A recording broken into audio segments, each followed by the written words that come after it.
There are people who stop you cold the moment you look at them, not because of how they dress, not because of anything they say, something about their face, the way they carry themselves, something that makes you quietly do the math in your head and get it completely wrong.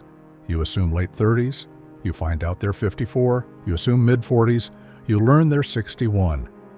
And the strangest part is this. When you actually hear their story, it isn't a story of an easy life.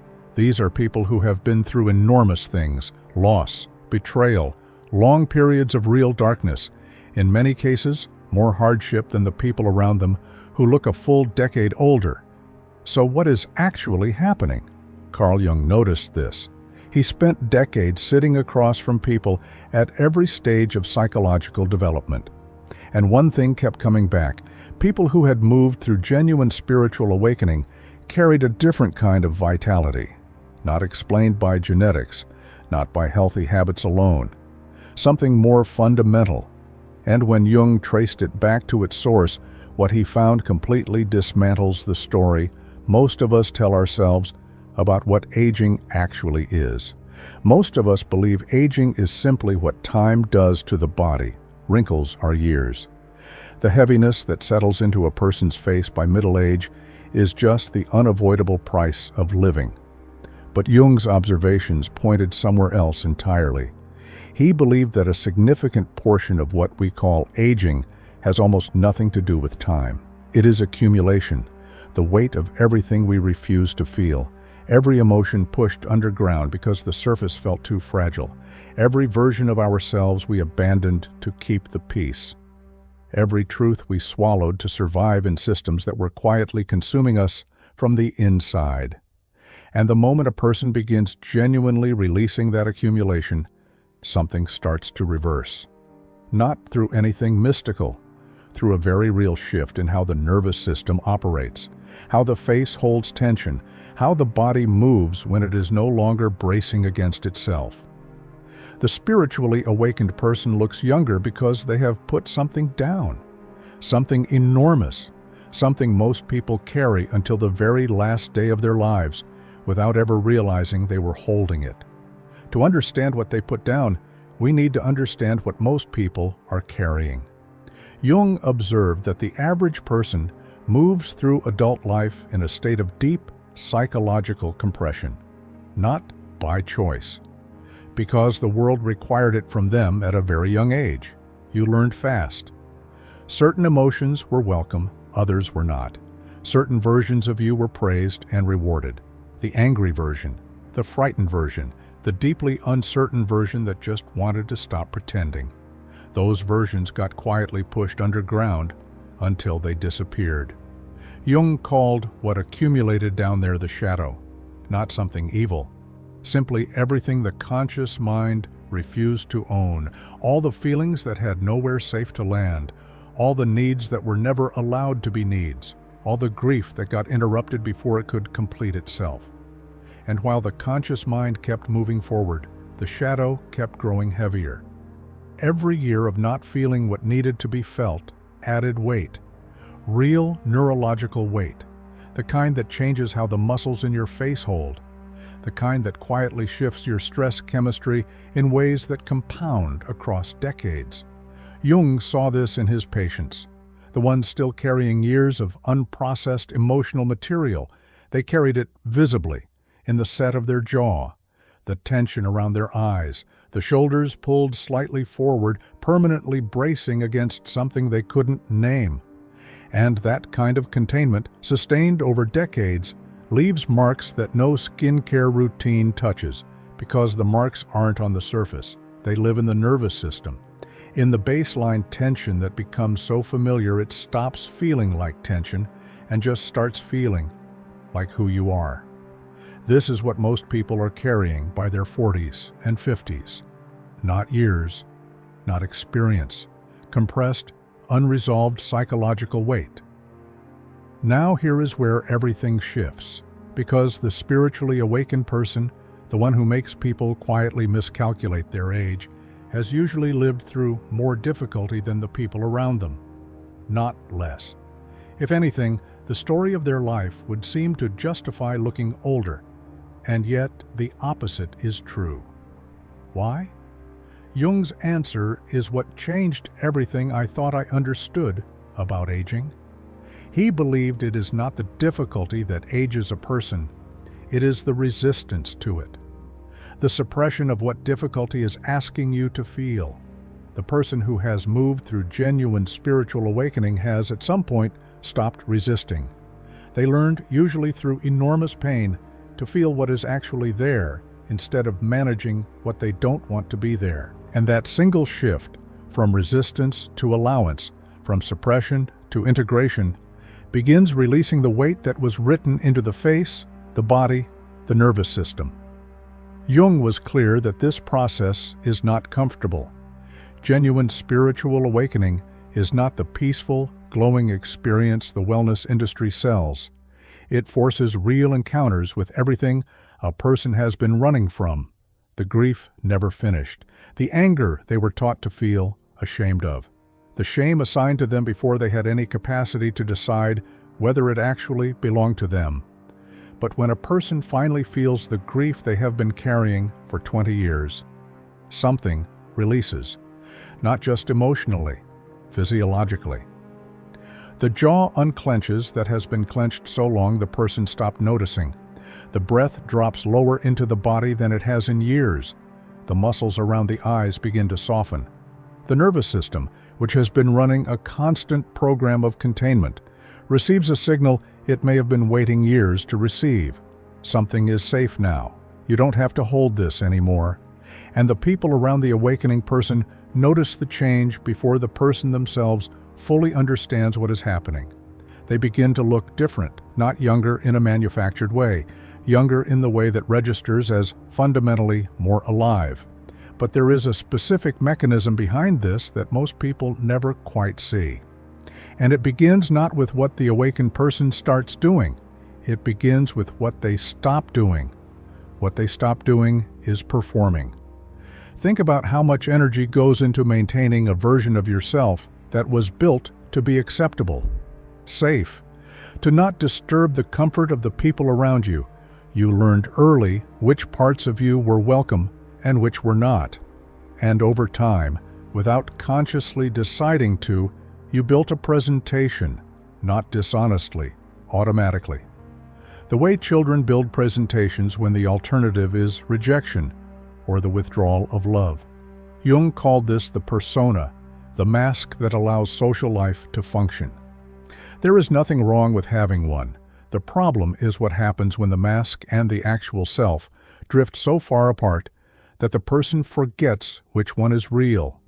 When you spend years presenting a version of yourself that doesn't match your interior reality, the disconnect costs something real. You monitor your words before they come out. You soften reactions that feel too large. You amplify enthusiasm you don't actually feel.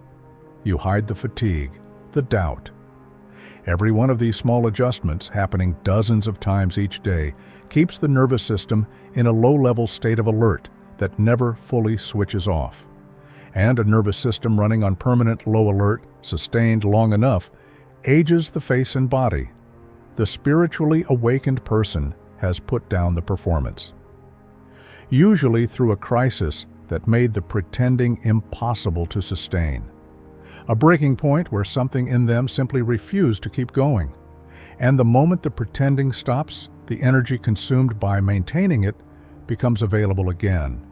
The nervous system receives the signal that the internal threat has passed. The threat of being fully seen for what you actually are. When that signal finally lands, the face changes. Over months, the person begins to look different, more present, more open. Less like someone managing an interior situation, more like someone who has finally arrived somewhere. Jung observed that this quality is nearly impossible to fake. You can appear younger temporarily through many interventions, but the specific aliveness that comes from genuine psychological integration cannot be manufactured, because it is not about the surface. It is about what the surface is no longer required to contain. But there is one more layer to this, the one most people miss entirely. It is not just about what the awakened person releases. It is about what they reclaim. Jung understood something specific about people who had moved through genuine individuation. They had brought back parts of themselves that had been underground for years, sometimes decades. The sensitivity, they had been told, was weakness. The capacity for joy they had suppressed because it felt unsafe to need good things. The creativity abandoned when survival became more urgent than expression. The anger they had been taught to feel ashamed of, which was actually just the healthy signal that their limits were being crossed. These qualities, when underground for years, are not dead. They are dormant. And when the awakening process brings them back, the person doesn't just feel more whole, they look more whole. Because these qualities carry real biological energy, the kind that shows up in the eyes as brightness, in the face as a presence that tells you, without a word, that someone is genuinely here. Most people by middle age have suppressed enough of their authentic self that a significant portion of their vital energy is consumed by the act of suppression itself. The awakened person has stopped suppressing. All that energy becomes available for actual living. And actual living looks completely different from the performance of living. You already know this intuitively. You have been in rooms with people whose energy is contagious, who seem to have reserves that make no logical sense given their age. And you have been in rooms with people who drain the air around them. Jung's insight was that the difference is almost never about what has happened to these people. It is almost always about what they are still carrying or have finally put down. And there is one last piece of this, perhaps the most counterintuitive of all. It is about time. Most people, without knowing it, live psychologically across multiple timelines at once. They carry unresolved grief from 15 years ago as if it is happening right now. They carry anxiety about futures that may never come. They hold resentments that are decades old, as if the original wound happened this morning. This accumulates physically because the nervous system cannot tell the difference between a threat that is real and one being vividly relived. Every time the past gets activated, the body responds as if the original event is happening again. And across years of this, the body ages in ways that have very little to do with how old you actually are. The spiritually awakened person has developed a different relationship with time, not because they escaped their past, but because they learned to return to this breath, this room, this moment, right now. Jung observed that people who had moved through individuation developed what he called a stable center, a place inside themselves from which they could observe both past and future without being consumed by either. When a person is consistently able to return to present experience rather than being pulled into psychological time travel, the nervous system operates differently. Baseline stress drops. The face reflects this. A person who lives primarily in the present looks different from a person living simultaneously in 3 different psychological time zones. People try to describe this and often can't find the words. They say, there is something very still about them, very here. They are right. And that stillness is physiologically younger than the chronic internal distraction most people live in by default.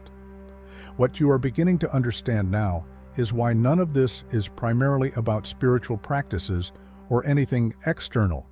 It is about the internal work of becoming honest with yourself at a depth most people never attempt. Jung's contribution to understanding aging was not a health protocol. It was a psychological one. He observed that we age prematurely not because biology is cruel, but because most of us spend enormous portions of our lives in states of suppression, performance, and inauthenticity that generate physiological stress on a timeline that time alone would never produce. And the reversal of this, a genuine awakening that reclaims what was suppressed and allows the person to finally live from their actual nature rather than the constructed one. This reversal doesn't just change how the person feels, it changes how they look, the face, the posture, the quality of presence, all of it visible to everyone around them. and impossible to explain through conventional understandings of aging. The awakened person doesn't stop time. They stop contributing to their own premature aging through the weight of what they were never designed to carry indefinitely. And what you are seeing when you look at someone and quietly get their age wrong is not a technique. You are seeing the absence of an enormous invisible effort, the effort of not being what they actually are. What waits on the other side of that for anyone willing to do the work is not mystical, it is not dramatic, it does not arrive with any announcement, it arrives quietly in the mirror. Before you fully understand what you are looking at, just more alive than you expected.